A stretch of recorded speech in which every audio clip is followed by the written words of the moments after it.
Mesdames et messieurs les professeurs, je tenais à m'adresser à vous directement pour vous parler de la réforme du baccalauréat. C'était un engagement du président de la République parce que cela correspond à une nécessité.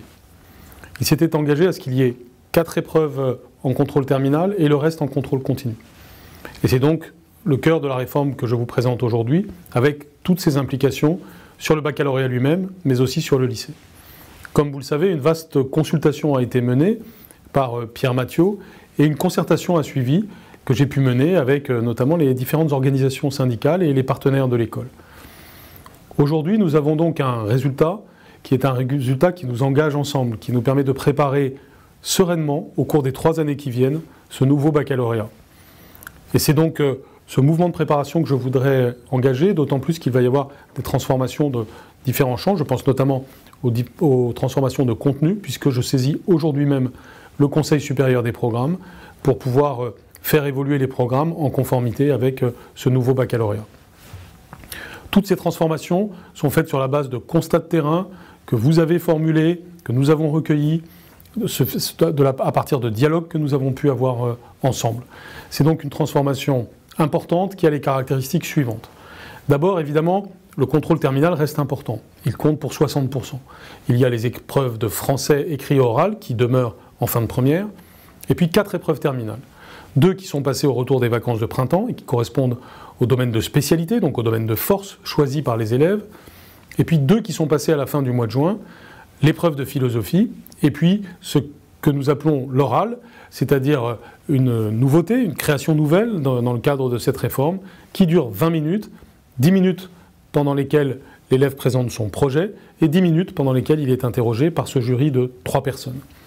Il y a aussi du contrôle continu. Le contrôle continu compte donc pour 40%, et 3/4 de ces 40%, donc 30%, correspondent à des contrôles communs dans tous les établissements de France.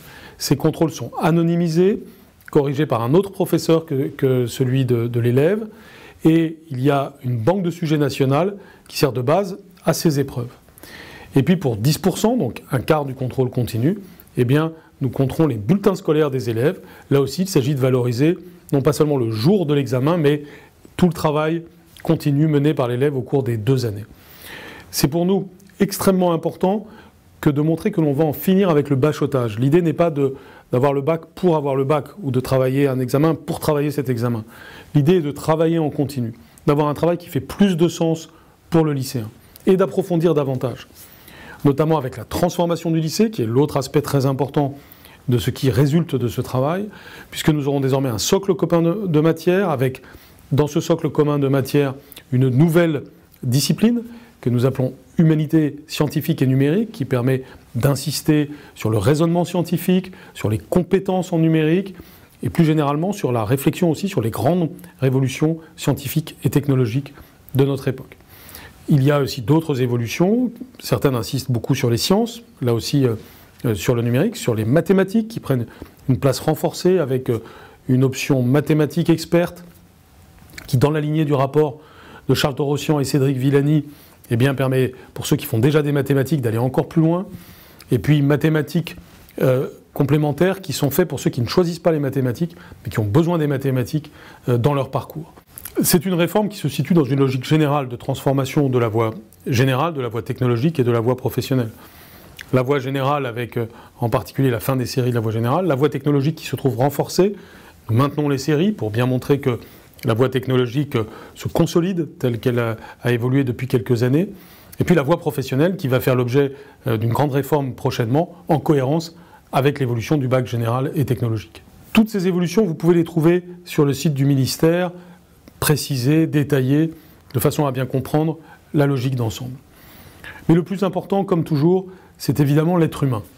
C'est l'élève qui est au cœur de cette réforme. Nous voulons un élève qui réussisse avec des choix qui font sens, avec une année de terminale et un baccalauréat qui sont de véritables tremplins pour la réussite après le baccalauréat.